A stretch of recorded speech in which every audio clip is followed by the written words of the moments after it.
Why did no one speak when she stepped into the room? Not because of respect, not because of fear, but because something about her presence refused to fit the story they had already decided to tell. Major Elena Rodriguez stood at the end of the long, curved war room table, her hands bound behind her back with military restraints that felt heavier for what they symbolized than for their weight. The metal pressed into her wrists, cold and deliberate. She didn't flinch. She didn't shift. She stood straight, shoulders relaxed, chin level like someone waiting for weather to pass. Around her sat the most powerful figures in the building. Admirals with stars that carried the weight of entire theaters of war.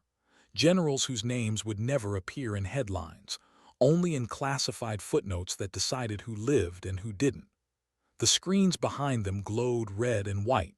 Timelines, access logs, satellite imagery, a neat digital coffin built around her name. Security breach.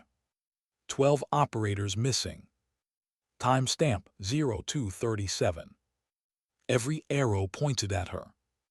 Admiral Marcus Stone leaned back in his chair like the verdict was already written. He had the posture of a man who had never been wrong in public and rarely in private. Broad shoulders, shaved head, a presence that filled the room without effort. His voice carried easily, practiced and unchallenged. "Major Rodriguez," he said, slow and controlled, "you understand why you're here." Elena met his gaze without hesitation. Her eyes didn't dart. They didn't plead. They simply stayed where they were, green and steady, like still water that hid depth. "Yes, sir." Her accent softened the edges of the words. It made some of the men in the room uncomfortable in ways they wouldn't admit. She didn't sound like what they expected a traitor to sound like. She didn't sound defensive, or angry, or broken. Stone rose from his chair and began to pace. The sound of his boots against the floor echoed louder than it should have. At 02:37 this morning, classified operational files were accessed from your secured terminal.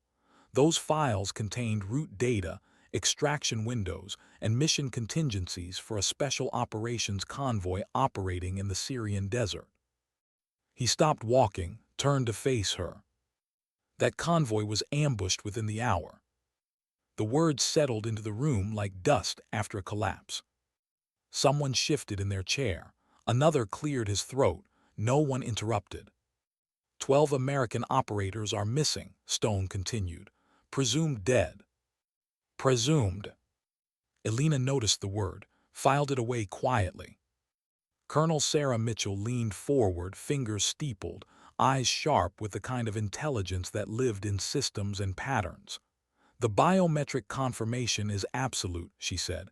"Your credentials, your retinal scan, your voice authentication. The logs are clean."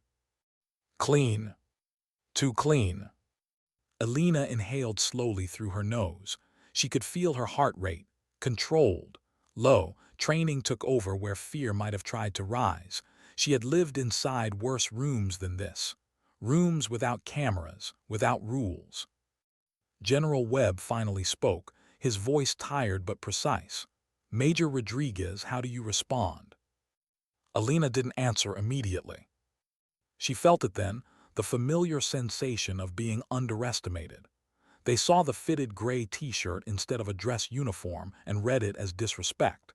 They saw her age and assumed inexperience. They saw a woman alone in restraints and decided the story would be easy. She chose her words carefully. "I maintain my innocence, sir." Stone laughed. It wasn't loud, but it was sharp. "Of course you do." The laugh earned a few smiles around the table, not malicious, comfortable, the kind shared among people who believe they're right. "The systems don't lie, Major," Stone said, "unless you're suggesting our most secure networks were compromised." Elena lifted her eyes slightly. "Yes, sir, that's exactly what I'm suggesting." The room reacted before the men did. A ripple, a murmur, chairs shifted, pens paused mid-note. Stone's smile faded. "You're accusing the Pentagon of incompetence." "No, Admiral," Elena replied calmly. I'm suggesting the alternative is more dangerous. Colonel Mitchell narrowed her eyes.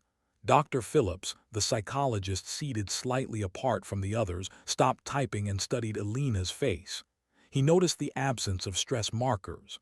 No tremor, no defensive posture, no physiological spike consistent with deception. Stone stepped closer, his shadow stretching across her. 12 operators may be dead because of you. Alina held his gaze. Have their deaths been confirmed? The question landed harder than any denial. Stone's jaw tightened. That information is classified. So they're missing, Alina said softly. Not confirmed KIA. Silence. She felt it, the shift, small but real. The room didn't like unanswered questions. If rescue efforts are ongoing, Alina continued, then the mission parameters are still active, which means someone in this room knows more than what's been disclosed. General Webb raised a hand. Major, be careful. I am being careful, sir, she replied. I'm also being precise. Stone's voice sharpened. You're deflecting. Alina shook her head slightly. If I were guilty, Admiral, the safest move would have been to disappear. Instead, I'm here, asking to see the evidence. Captain Miguel Torres, seated near Stone, felt something tighten in his chest. He didn't want to agree with her. Loyalty pulled one way, logic pulled another. Dr. Phillips leaned back, folding his arms. He had seen fear. He had seen guilt. What he saw now was discipline. How familiar are you with intelligence protocols, Major? He asked. Alina turned to him. Familiar enough to know that a breach this clean should terrify us. Stone slammed his hand on the table. The sound cracked through the room. Enough. Alina didn't flinch. If you're innocent, Stone said, prove it. She nodded once. Give me a secure terminal. The room froze. Colonel Mitchell spoke before Stone could object. That's irregular. So is executing someone based on unverified assumptions, Alina replied evenly. General Webb considered her for a long moment. What exactly do you propose? An isolated system, Alina said. No external access. Dummy files. Let me show you how someone could have used my credentials without my participation. Stone's objection was immediate. Absolutely not. Captain Torres surprised himself by speaking. Sir, if she can't do it, it strengthens the case against her. Stone turned sharply. Remember your place, Captain. Torres swallowed. Yes, sir. My place is to make sure we don't make a mistake we can't undo. Dr. Phillips nodded slowly. Psychologically speaking, her willingness to invite scrutiny is inconsistent with guilt. Stone's eyes flicked around the room. For the first time, Alina saw something beneath his certainty. Impatience. Fear. She felt the weight of 18 months pressing against her ribs. Every lie she had lived, every conversation she had recorded, every moment she had waited for this exact fracture. Before anyone could decide, she spoke again. One more question, she said quietly. How can I betray a mission I wasn't cleared to know? Colonel Mitchell's fingers flew across her tablet. Her expression changed. Admiral, she said slowly, Major Rodriguez's clearance wouldn't have allowed access to those files. Stone opened his mouth. Closed it. The room had gone very still. Alina felt it then, the moment when the story cracked, not shattered, just enough for light to slip through. She exhaled just slightly. And somewhere deep inside, the woman she had buried for a year and a half prepared to surface. Not yet. But soon. Sometimes dignity doesn't raise its voice. Sometimes it waits and lets the truth make the noise. Why did the Admiral refuse to look at her when the screens changed? The room hadn't moved, not really. Same chairs, same men, same quiet hum of classified systems breathing behind the walls. But the air felt different now, thinner, tighter, like everyone had realized they might be standing on the wrong side of a line without knowing exactly when they crossed it. Elena Rodriguez sat alone at the table during the recess, wrists still bound, posture unchanged. The restraints had begun to ache, a dull reminder that whatever this became, she was still officially a suspect. The guard stood near the door, silent and unreadable. She didn't look at them. She focused on her breathing. In through the nose, out through the mouth. Slow, measured. 18 months of preparation had taught her this. When pressure rises, stillness becomes a weapon. Through the reinforced glass wall, she watched Colonel Mitchell and her team work. Fingers flying, faces tightening, data cascading faster than it should. The kind of speed that meant something had gone wrong or right, depending on where you stood. Dr. Phillips remained seated across from her, tablet resting on his knee. He hadn't spoken in several minutes. He was watching her instead, watching for cracks. Most people in your position would be unraveling, he said finally. Fear presents itself in predictable ways. Elena met his eyes, and when it does, then I start asking different questions. She allowed herself a small, almost imperceptible smile. You should. Across the room, Admiral Stone paced like a caged animal. He kept his voice low when he spoke to Colonel Mitchell, but Elena didn't need to hear the words to understand the tone. Urgency disguised as authority. Control fraying at the edges. Mitchell straightened, tablet in hand, and turned toward the table. General Webb, she said carefully, we're seeing anomalies. Stone's head snapped up. Define anomalies. The access patterns don't match Major Rodriguez's historical usage. The timing suggests automated execution, not manual input. Stone scoffed. She's highly trained. Yes, Mitchell replied, but she's still human. Humans leave inconsistency. This doesn't. Torres felt his stomach drop. He glanced at Stone, then back at the screen. He had followed this man into too many rooms to ignore what he was seeing now. Mitchell continued, there's more.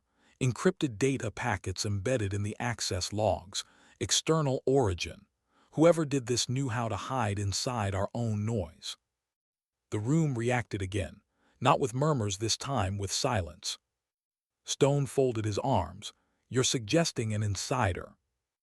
I'm suggesting someone with intimate system knowledge, Mitchell said, and motive. Stone's jaw tightened. We have motive. He glanced toward Elena. Dr. Phillips followed his gaze. Do we? Stone turned sharply. Excuse me. Phillips didn't blink.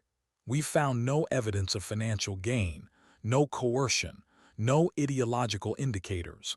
Psychologically, she doesn't fit the profile. Elena listened without expression. She had learned long ago that vindication never arrived loudly. It crept in through cracks like this. General Webb stood. We proceed carefully. Stone stepped forward. With respect, sir, we are wasting time. Justice delayed is justice denied. Elena lifted her head. Justice rushed is something else entirely. Stone rounded on her. You will not lecture this tribunal. She held his stare. Then don't ask me to stay silent while gaps remain. Mitchell's tablet chimed softly. She frowned. There's something else. Stone exhaled sharply. What now? A parallel access thread, Mitchell said. Same time window, different mission parameters. Torres leaned forward. Different how? Mitchell hesitated. Different coordinates, different objective. The words hung heavy. Stone's voice sharpened. That's impossible. Yet it's here, Mitchell replied. Two operational frameworks, same time, same theater. Elena closed her eyes briefly, not in relief, in recognition. Stone noticed. What do you know? She opened her eyes slowly, enough to know this wasn't a mistake. General Webb looked between them. Major. She chose her words with care. If two missions existed, then one was hidden, and if one was hidden, then the leak didn't come from me. Stone laughed again, but it lacked confidence now. You're spinning stories. No, Elena said quietly. I've been living inside one. The alarms began without warning. Not loud at first, Just a tone, sharp, insistent, followed by red lights flashing across the room. Analysts scrambled, screens shifted, code replaced maps. Colonel Mitchell's face drained of color. We're under active cyber assault. Stone straightened. Shut down external connections, now. Mitchell hesitated. Sir, that won't. Now. Alina stood as far as her restraints allowed. That would protect the attackers. Stone turned on her. You don't give orders here.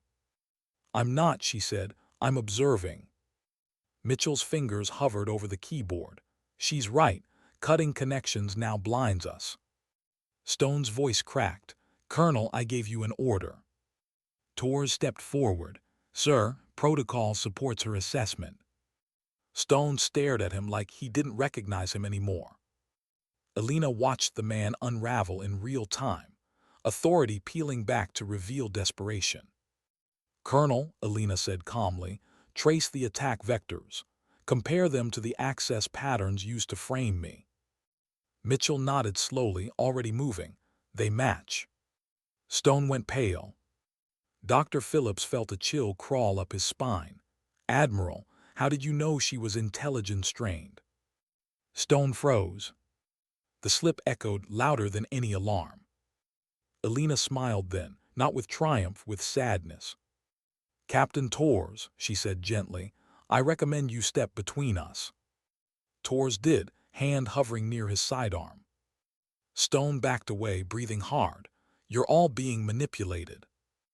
Alina's voice softened. 18 months, Admiral, you taught me patience. Mitchell looked up from her screen. Sir, Admiral Stone's personal access codes were used. The room exploded into motion. Stone lunged. Torres moved faster. When it was over, the man who had accused her sat restrained in the same chair she had occupied hours earlier. The irony was not lost on anyone. As security took him away, Alina remained standing, wrists finally free. The weight of them lifting felt heavier than the metal ever had. Her handler entered the room, a Navy admiral with eyes that had seen too much to be surprised. Well done, Black Widow. The name fell into the room like a held breath finally released. Stone stopped struggling. The war room went silent. Not because of fear. Because everyone finally understood who had been in control all along. Sometimes strength doesn't arrive with noise. Sometimes it waits and lets truth do the damage. How did someone survive being erased for 18 months and still stand upright when the room finally believed her? The restraints were gone now, but Alina Rodriguez didn't move right away. Metal cuffs lay open on the table where her hands had rested for hours, quiet and harmless, like they'd never carried the weight of execution. The guards had stepped back. The alarms had faded. Admiral Stone was gone, escorted out through a door he had once controlled with a glance. Yet Alina stayed where she was. Because freedom, when it comes suddenly, can feel disorienting. Because part of her was still listening for the sound of a trap snapping shut. Captain Torres noticed first. He had been trained to read rooms, to read men, but today had taught him there were levels he'd never been shown. Ma'am, he said quietly, unsure what rank to use anymore, you're clear to move. Alina nodded once. She flexed her fingers slowly, feeling blood return, feeling sensation settle back into places that had gone numb. Pain grounded her. Pain reminded her she was still here. Colonel Mitchell approached, her tablet forgotten at her side. The sharp certainty she'd worn earlier had softened into something closer to respect, maybe even awe. You let us believe you were finished, Mitchell said. Alina met her eyes. I let you believe what you needed to believe. Mitchell exhaled. 18 months, you lived inside that. Yes. How? The question wasn't technical. It wasn't professional. It was human. Alina considered it. By remembering who I was before I became who he needed me to be. Dr. Phillips stood nearby, his posture no longer clinical. That level of compartmentalization, he said, almost to himself, most people fracture. Alina looked at him gently. Some of us learn to bend instead. Her handler, Admiral Chen, gestured toward the far end of the room. We should talk. They moved to a quieter corner. Glass walls, classified hum, familiar territory for conversations that would never exist on paper. The Syrian team is secure, Chen said. Alive, all 12. Something loosened in Alina's chest that she hadn't allowed herself to touch all day. Not relief exactly. Relief was dangerous, but a quiet confirmation that the cost hadn't been paid in blood. Good, Alina said simply. Chen studied her face. You never reacted when they accused you of killing them. Alina's voice dropped. Because if I had, I might have broken cover. Torres overheard that. The words stayed with him. Stone's network is collapsing faster than we projected, Chen continued. You flushed out assets we didn't even know existed. That wasn't skill, Alina replied. That was greed he couldn't stop. And you knew that. I counted on it. They stood in silence for a moment. Then Chen said quietly, they'll want a debrief, full psychological, operational, technical. Alina nodded, of course. And after that, Alina finished the sentence, another disappearance. Chen didn't deny it. Torres cleared his throat. Ma'am, can I ask something? Alina turned to him. When you were standing there, he said, choosing each word carefully, when everyone believed you were a traitor, didn't you feel alone? Alina didn't answer immediately. She looked at the empty chair Stone had occupied, looked at the table where decisions had nearly ended her life. Yes, she said finally, but I've learned something about loneliness. Torres waited. It's quieter than fear, and quieter can be managed. Dr. Phillips scribbled something, then stopped. He looked up. What happens to the identity you lived as, the major, the woman they accused? Alina's expression softened. She goes back into the file. And you? I move on. Mitchell shook her head slowly. You saved lives today. Alina corrected her gently. I delayed deaths. The difference mattered. Hours later, the building had settled back into its rhythm. Paperwork, secure calls, quiet efficiency. The crisis already folding itself into classified history. Alina stood alone near a window overlooking the city. Washington at night was deceptively calm.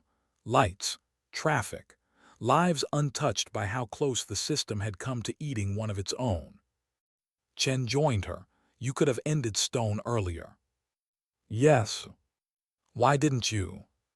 Alina watched the reflection of the lights in the glass. Because the goal wasn't him. It was everyone who trusted him. And the cost? Alina's voice was barely above a whisper. Living as someone I wasn't, being spoken to like I was disposable, knowing if one variable shifted, I would die in a room full of men who thought they were righteous. Chen studied her. Would you do it again? Alina didn't hesitate. Yes. A secure phone buzzed. Chen checked it, her expression tightening. Langley wants you airborne within 6 hours. Alina nodded. Where? Moscow. The word landed heavy. Tor stiffened. That's deep, Chen finished. Alina closed her eyes briefly. In that instant, she allowed herself something she rarely did. She felt tired. Not physically, something deeper. The kind of exhaustion that comes from being constantly alert, constantly becoming someone else. Chen saw it. You don't have to accept. Alina opened her eyes. You wouldn't ask if it weren't necessary. That doesn't mean. I know. She turned back toward the room, toward the people who had almost condemned her, toward the system she still believed in, even when it failed. Before I go, Alina said, make sure Captain Torres is protected. Torres looked up sharply. Ma'am. He did the right thing, Alina said. That makes him visible. Chen nodded. Consider it done. Torres swallowed. Thank you. Alina placed a hand on his shoulder, brief, grounding. Remember today, she said. Not the reveal, the doubt. He nodded. As she walked away, Dr. Phillips called after her. Lieutenant Colonel, one last question. She paused. When they asked your call sign, he said, what were you thinking? Alina turned back slowly. The room waited. I was thinking, she said, that sometimes the most dangerous thing a woman can do is let powerful men believe she's harmless. She left then, no applause, no ceremony. Just a quiet exit through a secure corridor that erased her as efficiently as it had once accused her. Outside, night air hit her face, cool, real. 6 hours later, she would be someone else. But for this moment, just this one, she allowed herself to be Alina Rodriguez, a woman who had been ignored, accused, almost destroyed, and who had stood anyway. Because sometimes dignity doesn't defend itself. It endures, and waits, and survives long enough to speak the truth when it finally matters. Why did she hesitate before boarding the aircraft, even though she had already said yes? The tarmac at Andrews Air Force Base was quiet in the way only secure places ever were. No announcements, no crowd, just the low, constant thrum of machinery doing its work without ceremony. A gray transport plane waited under muted lights, its engines warming like an animal that had learned patience. Alina stood at the edge of the painted line, her new documents tucked inside her jacket, her old name already beginning to lose weight. She had walked away from the Pentagon without looking back, but this moment always carried a pause, not fear, recognition. Every mission had a threshold. Cross it, and the version of you who hesitated ceased to exist.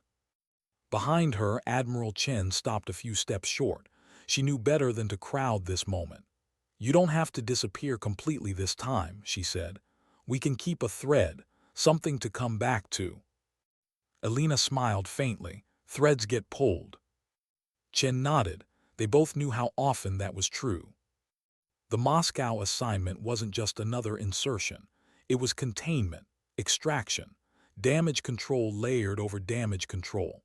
Somewhere inside a city built on secrets, an American asset had gone dark, not quietly but wrong. Patterns broken, communications rushed. The kind of silence that meant someone had realized too late they were being watched. Alina exhaled and stepped forward, then stopped. Chen didn't ask why. I was thinking about the room, Alina said softly. The war room, how close it came to killing the wrong person. Chen leaned against a crate, arms crossed. Institutions don't like uncertainty. No, Alina said, they like outcomes. She thought of Stone's certainty, of how conviction had almost mattered more than truth, of how easily a story had been accepted because it was clean. Do you ever worry, Alina asked, that we're teaching the system the wrong lesson? Chen considered that. Which one? That it only needs to be right eventually. Silence stretched between them. Get on the plane, Chen said gently. We'll argue philosophy when you're back. If. Alina stepped aboard. The interior smelled like metal and recycled air. She took her seat near the rear, buckled in, and closed her eyes as the engines deepened. With each vibration, another layer peeled away. Major, Lieutenant Colonel, Black Widow. Names were tools. She reached for the one she'd been given for this operation and tested it in her mind like a borrowed coat.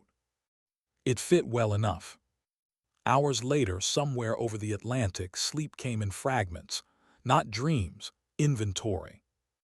She replayed the war room, not the reveal, but the moments before it, the assumptions, the way no one had asked why she'd stayed, the way doubt had been treated as disloyalty.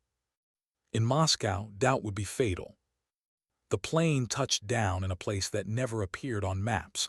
Transfers happened without words. New clothes, new phone, new rhythm. By the time she crossed into the city, Alina Rodriguez no longer existed in any meaningful way. Moscow greeted her with indifference. Gray sky, crowded sidewalks. The anonymity of millions moving past each other with practiced disinterest. It was perfect cover. It always had been.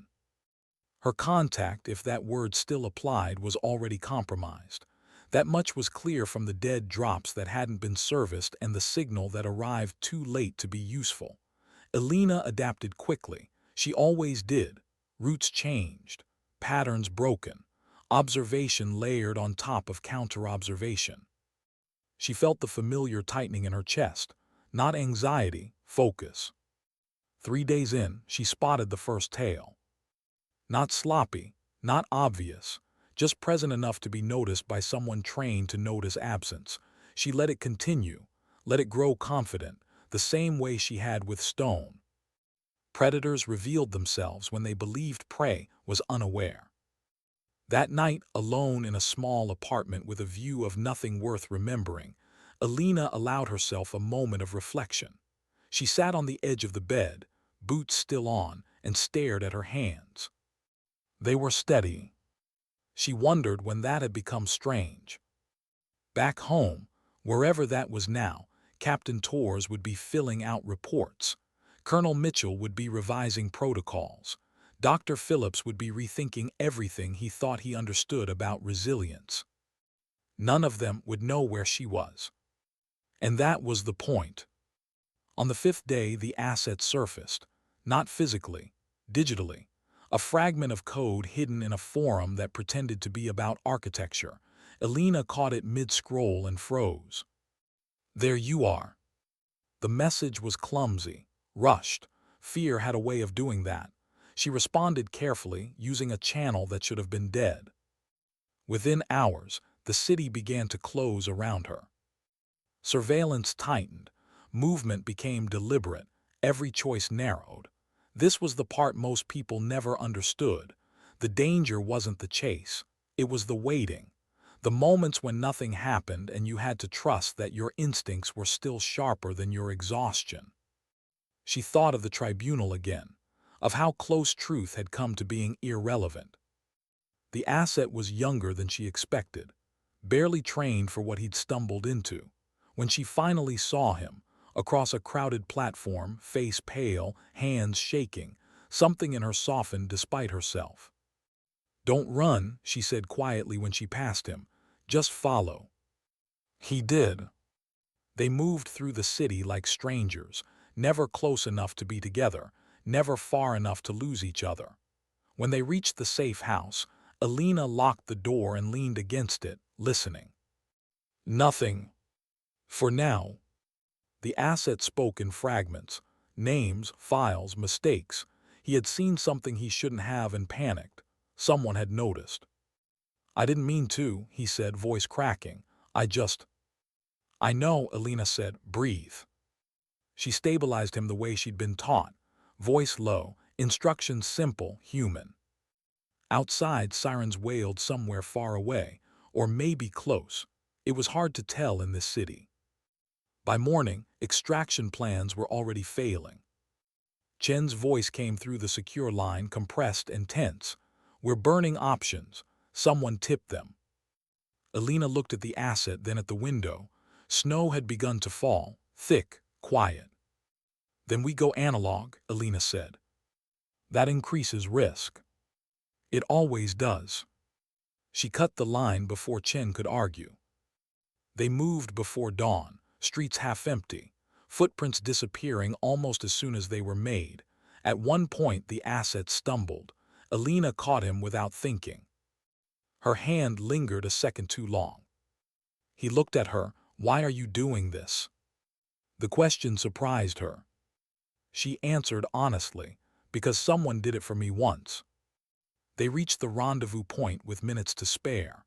A van that wasn't there until it was. Doors opened. Orders exchanged without names. As the asset was pulled inside, Elena stepped back. "You're not coming?" he asked. She shook her head. "Not yet." The doors closed. The van disappeared. Elena stood alone in the falling snow, her breath fogging the air. Somewhere behind her, footsteps accelerated. She didn't run. She turned. Sometimes survival isn't about escape. Sometimes it's about standing still long enough to choose what you sacrifice next. And in that moment, as the city pressed in and the silence sharpened, Alina understood something she hadn't allowed herself to before. Redemption doesn't erase what you lose. It teaches you how to carry it. And keep moving anyway. Why didn't she reach for her weapon when the footsteps stopped behind her? Snow fell thicker now, swallowing sound, softening the city until Moscow felt like a held breath. Alina stood still beneath a flickering street lamp, her back to the approaching presence, hands relaxed at her sides. The van carrying the asset had vanished into the maze of streets, exactly as planned. That part of the mission was done. This part was never written down. "Don't turn around," a man's voice said behind her. Calm, not Russian, not American either, something practiced in between. Alina smiled faintly. "If you were going to kill me, you wouldn't have announced yourself." A pause, the smallest one. She felt it like pressure on the spine. "You're not wrong," the voice said. "You're Alina Rodriguez, or whatever you're calling yourself this week." She turned slowly.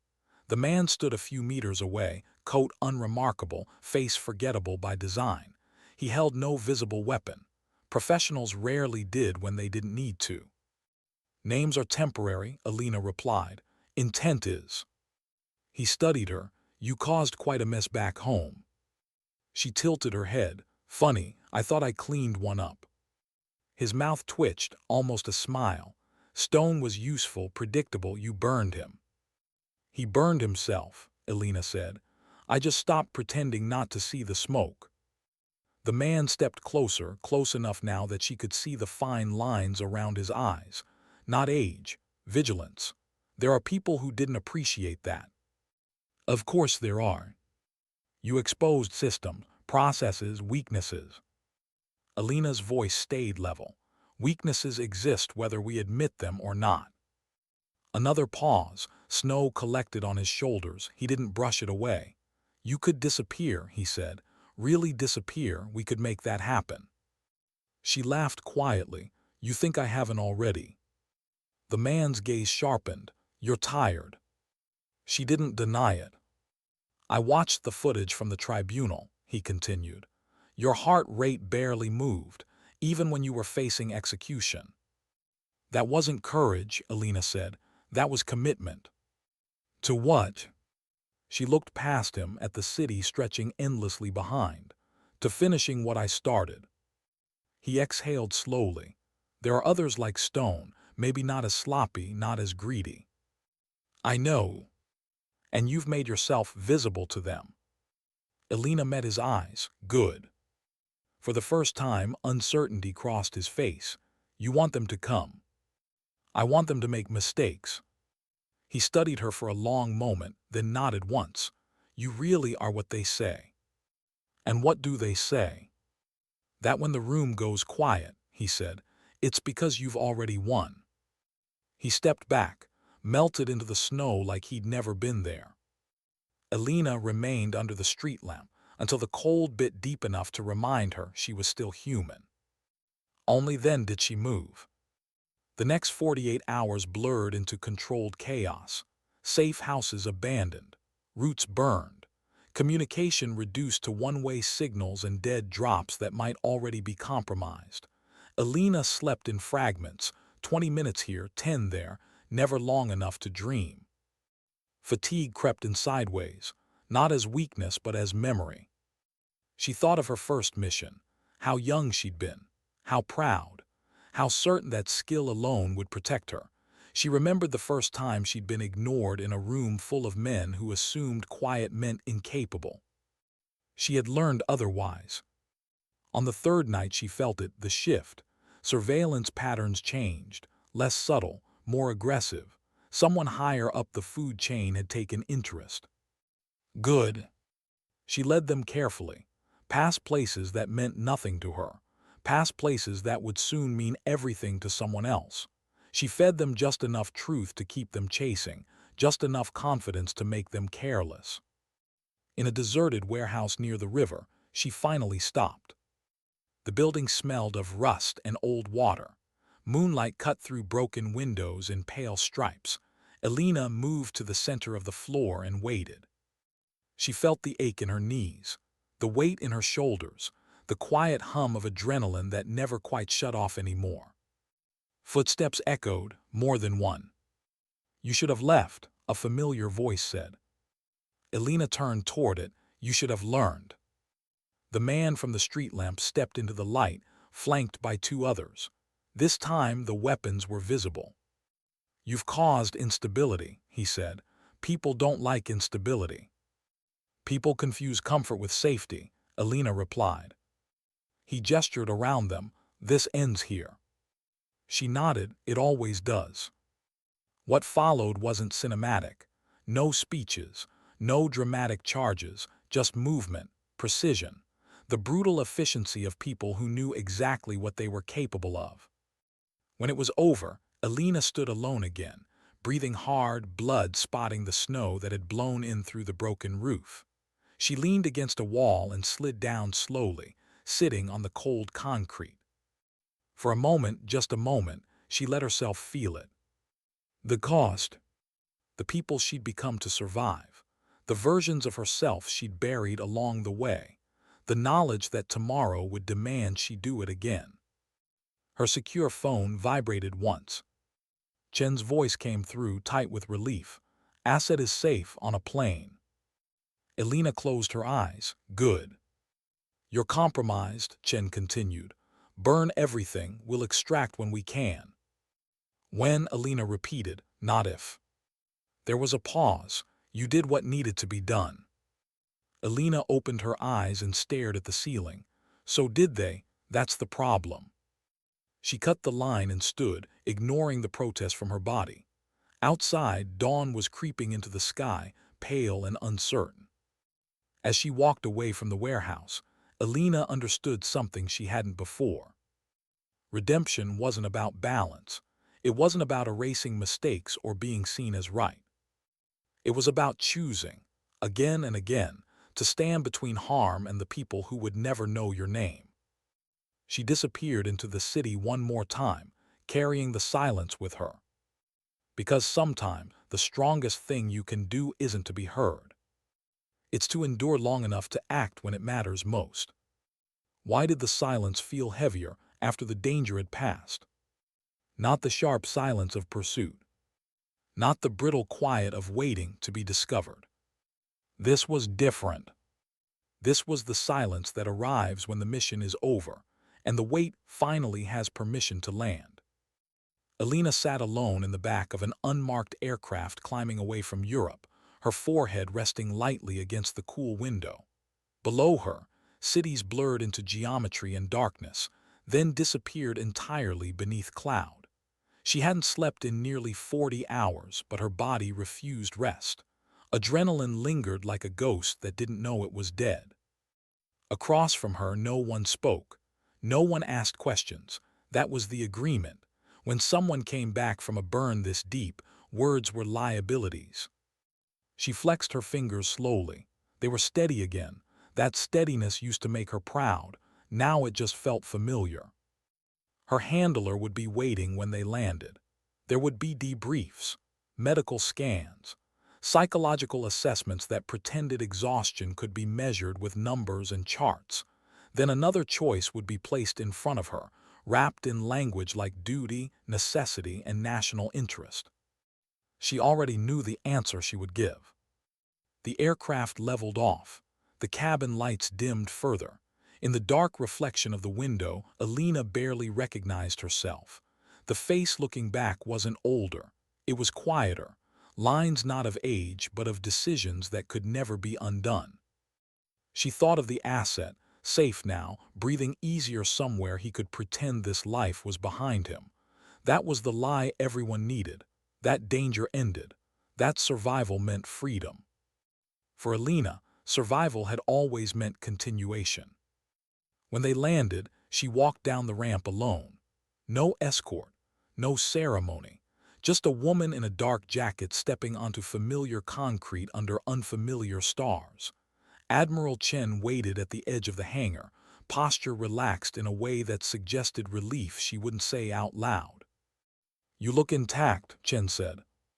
I am, Elena replied, mostly. They walked side by side without urgency. Chen handed her a bottle of water. Elena drank half of it in one pull, then stopped herself. Control was habit. The network's gone quiet, Chen said. Whatever was left scattered. Quiet doesn't mean gone, Elena replied. No, Chen agreed, but it buys time. They reached a small office near the hangar. Inside, the lights were low, the walls bare, a place designed for things that didn't stay long. Chen closed the door. You were offered an out. I was. And you didn't take it.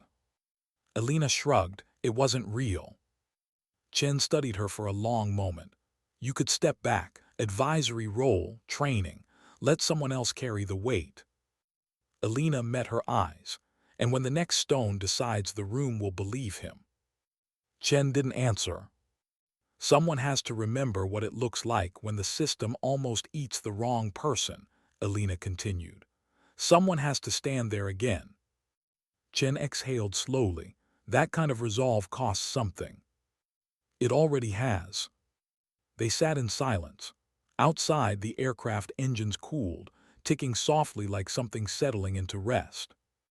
Captain Torres has been promoted, Chen said eventually. He's asking the right questions in the right places.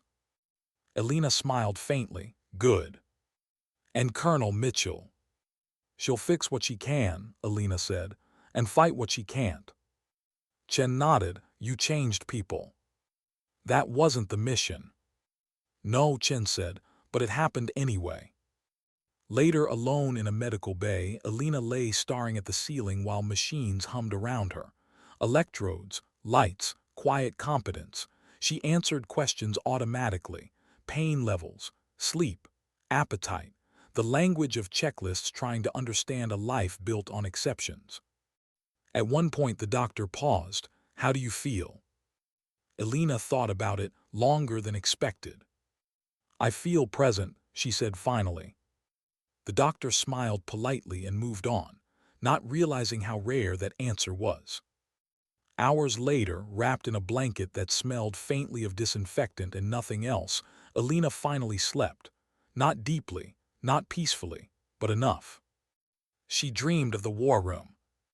Not the accusations, not the reveal. The moment before. The moment where everyone believed the story they'd been given because it was easier than doubt. She saw herself standing there again, smaller in their eyes than she was, quieter than they expected. In the dream, she didn't speak. She didn't need to. She woke before dawn. The facility was still, the kind of stillness that only existed in places built to never fully sleep. Elena dressed quietly and stepped outside into the early morning air. The sky was pale, undecided, the world between night and day. She stood there for a long time. This was the space she lived in now, between identities, between missions, between being seen and being erased. She wondered, not for the first time, who she might have been if she'd chosen differently all those years ago. The thought passed without regret. Some paths don't allow for nostalgia, only acceptance. Chen found her there. They'll need you again, she said softly. I know. Soon. Elena nodded. I'll be ready. Chen hesitated. Do you ever wish someone would say thank you? Elena considered that. Sometimes, she admitted, but then I remember why they can't. And that's enough. Elena looked out at the horizon. It has to be. She thought of the operators who would never be named, of the lives saved by decisions no one would ever applaud, of the quiet strength it took to walk into rooms where judgment came before understanding. Strength didn't always roar. Sometimes it stood still. Sometimes it waited. Sometimes it carried the truth alone until the world caught up, or never did. As the sun finally broke free of the clouds, Elena felt the familiar pull forward, another identity forming at the edges of her mind, another place where she would be underestimated, another silence she would learn to live inside. She didn't resent it. She had learned something important in that war room, standing accused and alone. Power isn't always the loudest voice. Justice isn't always immediate. And dignity doesn't demand recognition. Sometimes dignity simply acts, quietly, decisively, and without asking to be remembered. And that, she knew, was enough.